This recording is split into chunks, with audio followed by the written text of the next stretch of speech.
Hi everyone, Shalom. Thanks for watching. So we're going to continue our conversations about Jewish spirituality. This is video number 4, and I'd like to raise the topic of community. As a Jewish people, it's always been very important for us to gather together, to celebrate together, to pray together. There are certain things that we can't do alone in Jewish life that must be done in community.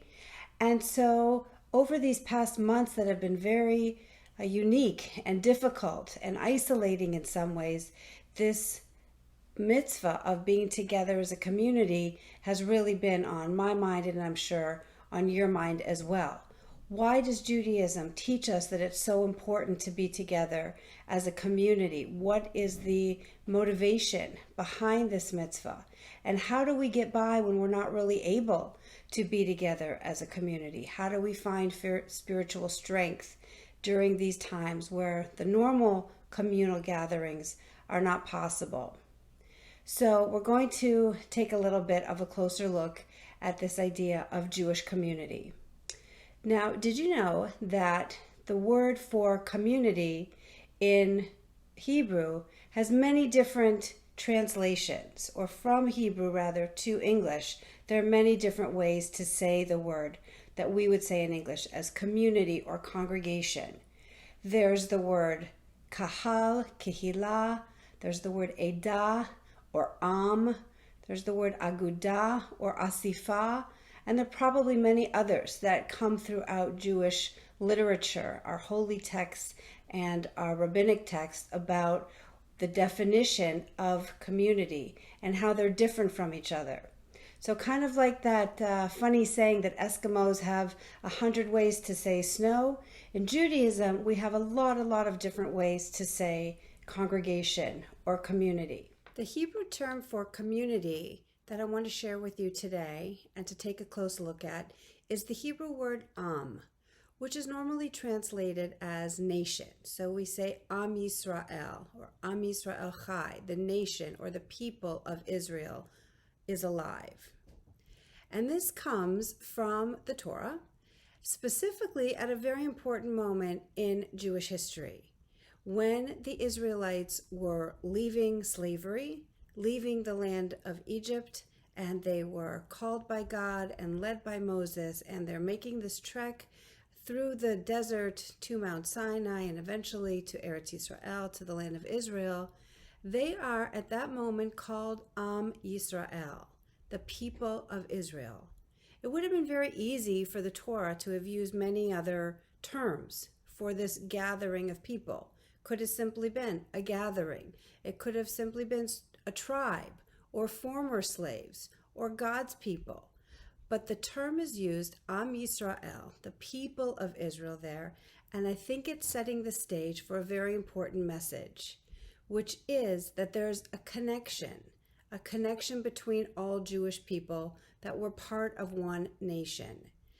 Doesn't matter where we live, it doesn't matter how we practice, it doesn't matter what language we speak or how we look or dress or the color of our skin. There is a common bond between all Jewish people who are part of Am Yisrael. For me, one of the times of my life where I felt this bond as part of Am Yisrael, where I felt it most strongly and most intently, was when I was in college. And ironically, during that time, I wasn't very connected to Judaism at all. I was actually living in Japan, and I was speaking Japanese, and I was living with a Japanese family, and I had Japanese friends, and I went to a Japanese school. And for all intents and purposes, I was living life completely like any other Japanese person. And even I would have people who would call on the phone and be so impressed that I didn't even sound like an American anymore on the phone. They wouldn't have known it was me. They would have thought I was a Japanese person answering the phone and speaking on the telephone. And yet within me, there still was a sense that I didn't quite belong. And it's not because my Japanese friends and hosts were not welcoming and accepting. It's because of this feeling that we say in Yiddish, or kind of Jewish language we have in our kishkas, that we're part of the Jewish people. So even though I really wasn't religious at the time, I certainly wasn't keeping kosher or going to synagogue or engaging in Jewish life in really any way. I still felt inside of my own self, my heart and my soul, and I really feel my DNA and my bones, felt that I belonged to Am Yisrael, to the people of Israel. So one of the reasons that I think Judaism emphasizes this mitzvah, this commandment to be together as a community, is specifically because it helps us as individuals know who we are, know our history, know our personal story, know our connection to the past, know part of our purpose in the world, know who we're connected to and who we're close to. And it gives us a sense of identity so we're not quite so lost in the world. It may not be a perfect fit all the time, but Judaism and that sense of community with other Jews through the experience of assembling and gathering with other Jews does a lot to shape who we are as individuals and give us a sense that we belong, that we're counted, that our presence matters. And that's an amazing gift that Judaism gives us.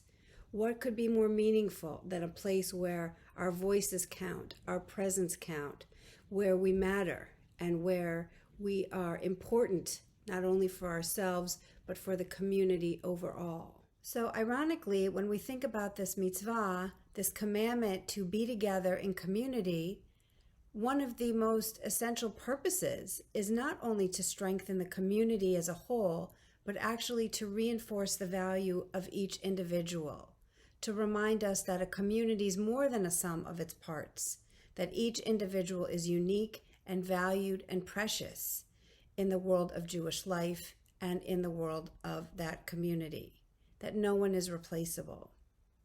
And so when we look at this concept of Jewish community and why it's so important, it starts with the individual and then it grows. And there are many other elements to this mitzvah of gathering together as a community that have come to us through the generations.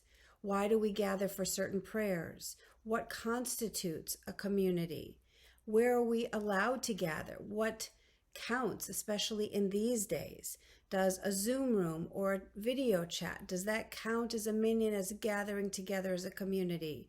And how do we find that strength to be together, even when things are a little bit challenging as they are now?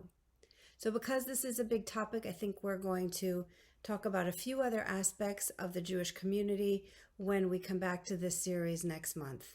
So I wish you well. Shabbat Shalom.